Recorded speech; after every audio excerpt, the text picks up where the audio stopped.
Now, it can be said that the world has gone bad.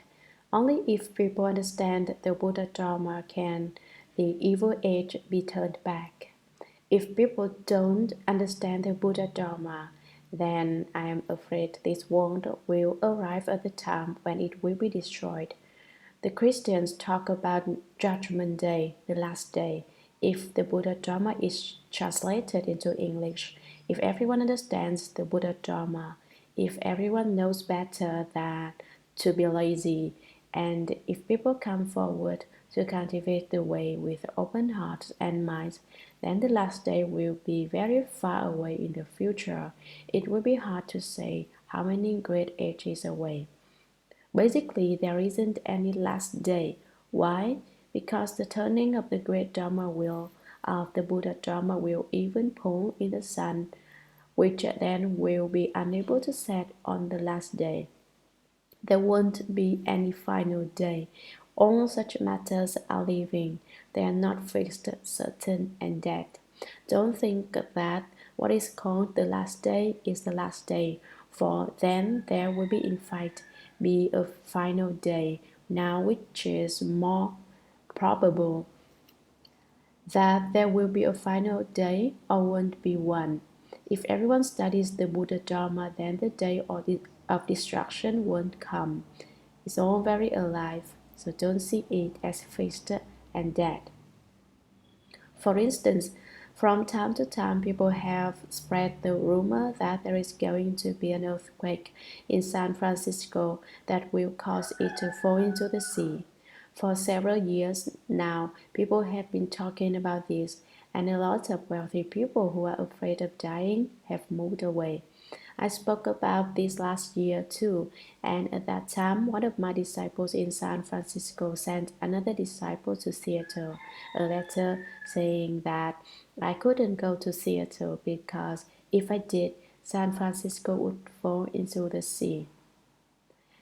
I was unable to buy a plane ticket, and even though they were going to give me a plane ticket, I couldn't go. At that time, I told everyone, if you really study the Buddha Dharma, San Francisco won't be allowed to move because I haven't lived here long enough. Why did I say that? Well, this year I said to everyone, relax.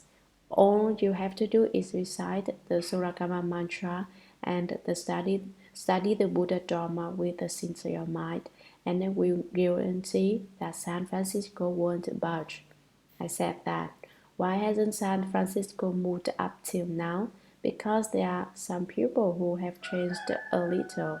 Everybody recites the Suragama mantra and studies the Buddha Dharma with a very sincere mind. So the gods, dragons, and the rest of the Eightfold Division of good gods and ghosts are here to protect our Buddhimanda way place, platform or seat of enlightenment. Chinese Tao Chang, our place of cultivation, to see that there are no disruptions. The meaning is the same as for the last day. If it is possible for the last day not to be the last day, it is even more possible that San Francisco won't move. Even if it wants to, it can't find some other suitable place to rent, and it already has such a good place that isn't moving. Explanation of the name of the text Sutra. When Avalokiteshvara Bodhisattva, verse, reversing the light to shine within, Avalokiteshvara enlightens all the sentient beings. Thus, he is a Bodhisattva. His mind is thus unmoving, a superior one appears. With total understanding of the ever shining, he is host and master. These six types of psychic powers are an ordinary matter, and even less than can the winds and rains of the eight directions. Eight directions cause alarm. He rolls it up and secretly hides it away and lets it go to fill the entire world. Commentary. The name Avalokiteshvara is Sanskrit. In Chinese, It is rendered quantity. Contemplating is. To be at ease is to be happy about everything and to be without worries or obstacles. To be unimpeded is to contemplate ease. If you are impeded, then you are not contemplating ease. Reversing the light to shine within is contemplating ease. If you don't reverse the light to shine within, you are not contemplating ease. What is meant by reversing the light to shine within, regardless of what the situation is examining yourself.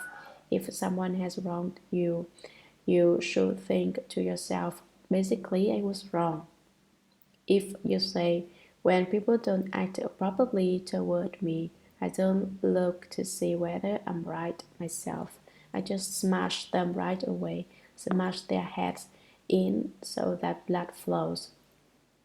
Then you haven't won a victory, but have only shown your complete lack of principles and wisdom. To reverse the light to shine within is to have principles and wisdom. Reverse the light and contemplate whether or not you are at ease. I will explain the two characters to Tsai, which together means ease. The two is oneself, and the Tsai is where one is. I'll say it word for word. If you right here, are you right here, Tsai, or aren't you? In other words, do you have false thoughts or not? If one has false thoughts, then one too is not right here. It's very simple. To reverse the light to shine within is simply to see whether you have false thoughts. If you have false thoughts, then you aren't at ease. If you don't have false thoughts, then you are at ease. That's how wonderful it is. Avalokiteshvara enlightens all the sentient beings. Thus, he is a Bodhisattva. What is a Bodhisattva? A Bodhisattva is somebody who wants to enlighten sentient beings. The Chinese word for enlighten is jiao, to make people understand. It isn't the jiao, which means to stir up trouble. Add the 11th hand to the character jiao, meaning to enlighten. It becomes another jiao. It turns into a lot of trouble. The stirring up trouble jiao is not to enlighten sentient beings, but to make them stupid and try to turn what is good in their lives into what is evil. But here in the verse, jiao means to bring understanding to all sentient beings. What is meant by sentient? Be careful not to misunderstand the text here by hastily assuming that the word sentient, yu qing, means emotional love, qing, I. As the Chinese characters can be interpreted in another context. No, to enlighten sentient beings is to empty yourself of love. You must see love as empty, that is to be a Bodhisattva. Therefore the verse says, his mind is thus unmoving, a superior one of peace, thus unmoving, means there is no dharma that is not thus. All dharmas are thus nistama, and all afflictions and troubles have disappeared. To be unmoved is to have the power of samadhi. Doesn't the Lotus Sutra say his mind is at peace? To be at peace in this way is to be very happy and to possess great tranquility, with total understanding of the ever-shining, his host and master. You should have the total understanding of the ever-shining prana wisdom. If you don't understand, then you do not shine. If you are not shining, then you don't understand. Therefore, you should understand and then understand even more. Shine and shine even more. You should shine brightly in your total comprehension and totally comprehend in your shining brightness, that is understanding. You should be very clear. What's being very clear? Being very clear is not being muddled and stupid. If you understand that to do a certain thing is wrong and you still go ahead and do it. That is piling stupidity on top of stupidity. You are doubly stupid. That is because you are not equal to being host. Being host and master is being able to be in control. I am master and I am host.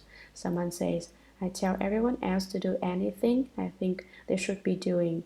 I am not controlled by other people, but I myself control others. I won't do anything, so I just tell people to help me do my work, but I won't help them do theirs. No, being host and master is not like that. To be host and master is to be free of confusion and never do anything confused. To be in control at all times is to have genuine wisdom. You are without prejudice and you don't act on the basis of devil knowledge and views. You don't take drugs or do anything improper or disruptive. If you act improperly, then you get a chance to take a look at stupidity. 6 types of psychic powers are an ordinary matter. If you can be in control, you will naturally have the 6 psychic powers. They are 1. The psychic power of the heavenly eye. 2. The psychic power of the heavenly ear. 3. The psychic power with regard to past lives. 4. The psychic power with regard to the minds of others. 5. The spiritually based psychic powers. And 6. The psychic power of the extinction of outflows. If you do not have the 6 types of psychic power, it is because you are not in control, because you are influenced by all the external circumstances you find yourself in. You are influenced by people and have no influence yourself to affect the situations that confront you. When you are able to turn situations around, then no matter what comes, you will be unmoved. Don't be bold and say that you already know how, because to be unmoved means that even in a dream you are not affected by states of consciousness. That is to be host and master. If you are not affected by internal or external states, and if you have real wisdom and the 6 psychic powers, then you have a very ordinary talent working for you. Nothing spectacular, just something very ordinary. And even less than the winds and rains of the 8 directions cause alarm. The winds and rains of the 8 directions refers to the last 2 lines of a famous poem by Hsuan Hua, 1037, 1001, 1037, 1101. I bow to the God among gods, his hair light illuminates the world. Unmoved when the 8 winds blow, upright I sit in a purple gold lotus. Hsuan Hua sent the poem to the great master for Yin, 1011, 1086, and the master's reply was towards fart, fart. As soon as Hsuan Hua saw great master for Yin's criticism, he couldn't get it out of his mind, and he rushed across the Yangtze. He lived on the south side of the river, and great master For Yin lived on the north side. To find the master and scold him, he wanted to tell the master that he had written an enlightened poem. So how could the master possibly have replied, "Fart, fart"? In fact, the great master For Yin criticized him. Not only did Hsuan Hua fart, he blazed forth and wanted to scourge For Yin to death. So he rushed across the river and burst into the master quarters without ceremony and shouted, "How could you possibly scold someone and slander him that way by writing fart, fart?" For Yin replied, "Who I was slandering? You said you were unmoved by the winds of the 8 directions, but just by letting 2 small farts I've blown you all the way across the Yangtze. And you still say that the winds of the 8 directions don't move you? You don't have to talk about 8 winds. just to my two thoughts bounced you all the way up here. Then Hsuan Hua thought, that's right. I said that I'm unmoved by the eight winds, but two words have been enough to make me burn with anger. Realizing that he still didn't have what it takes, he bowed to the master and sought repentance. What are the winds of the eight directions? One praise, for example, Upasaka, Sanskrit term for a Buddhist layman. You are really a good person. You really understand the Buddha Dharma and your wisdom really shines. Furthermore, your genius is unlimited and your eloquence unobstructed. 2. Ridicule, for instance, is the scientific age now, and you study Buddhism. Why do you study that old superstitious rubbish? Really, ridiculous ridicule. And yet you think you're right. How can I study Buddhism now in the scientific age? Cause and effect, know me and know you. How can such metaphysical theories be worth anything in the age of science? I am I and people are people. You become confused and are moved by the blowing of the wind. 3. Suffering. The wind of suffering makes you suffer. To be unmoved while zealously performing ascetic practices is an example of being unmoved by the wind of suffering. 4. Happiness. To eat well, to wear good clothes, to have a good place to live, and to be especially happy all day long, thinking, this certainly is good, is to be moved by this wind. 5. Benefit. You think, all I do is go to a lot of trouble cultivating. I don't even have any false thoughts.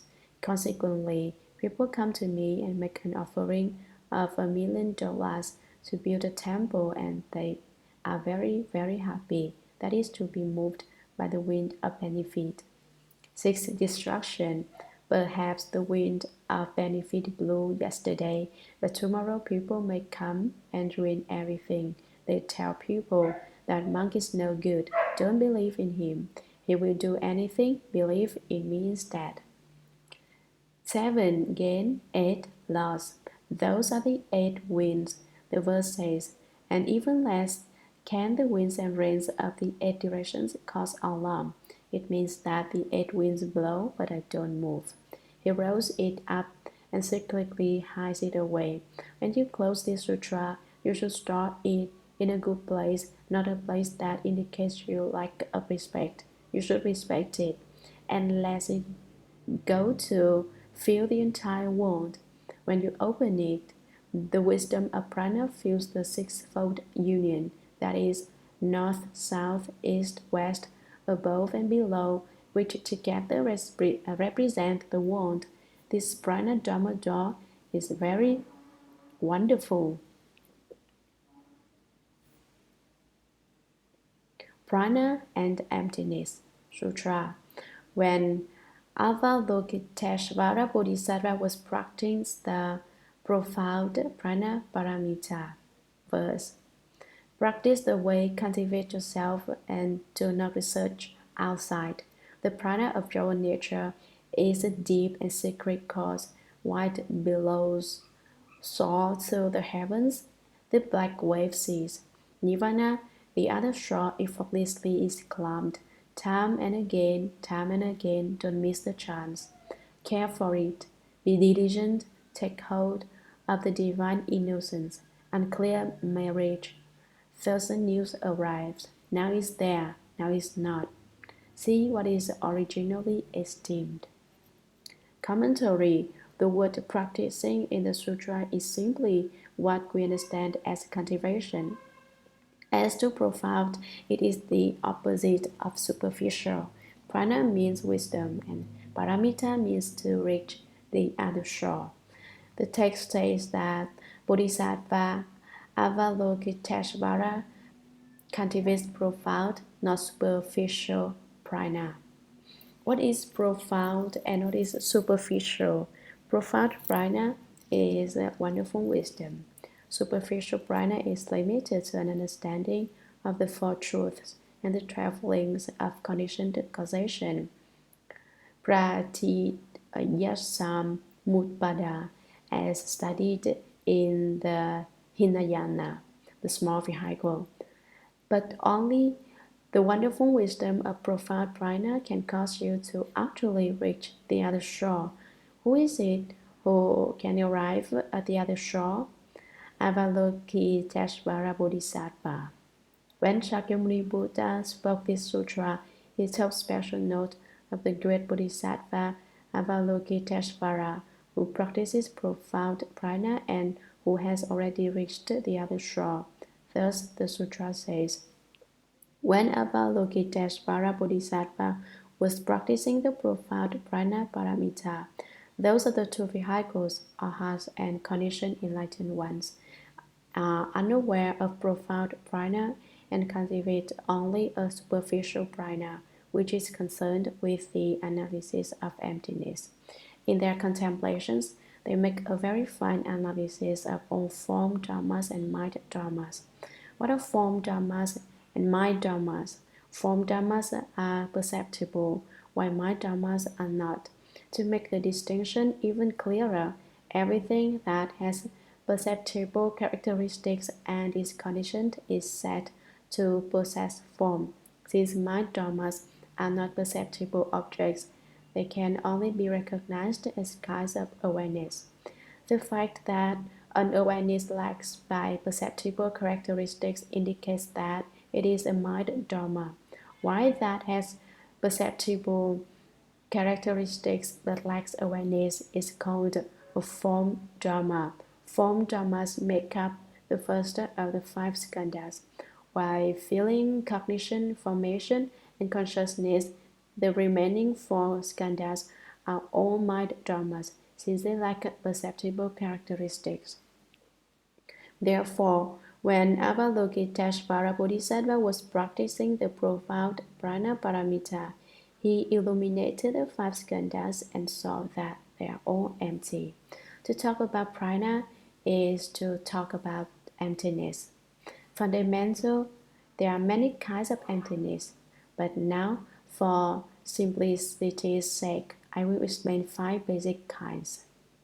1. Insensate emptiness. This kind of emptiness lacks any knowing consciousness. It has no awareness. This emptiness, the ordinary emptiness known to most people, is called insensate emptiness because it consists merely of the emptiness we can see with our eyes, and it lacks its own awareness. It is the false, insensate emptiness people see in places where there is nothing at all. That lack of anything in a place is not the true emptiness. 2. The emptiness of annihilation. This is emptiness as it has been understood by those of certain external paths, none of whom understand the principle of true emptiness. They say that when people die, they cease to exist, that is, they are annihilated, and so their version of emptiness is called the emptiness of annihilation. 3. The emptiness of analyzed dharmas. This emptiness is the contemplation cultivated by those of the small vehicle. They analyze form as form, mind as mind, and sort them into their constituent dharmas without realizing that they are all empty. They only go so far as to say that because a perceptible characteristic can be analyzed as one of various form dharmas, that because feeling, cognition, formation, and consciousness can be analyzed in terms of various mind dharmas, they are empty. As a consequence, those of the two vehicles are not certified as ones who have accomplished the wonderful meaning of true emptiness, the stop of the transformation city, the enlightenment of those of the two vehicles, arhats and pratyeka Buddhas, is compared to a city conjured up by magic that has no real existence.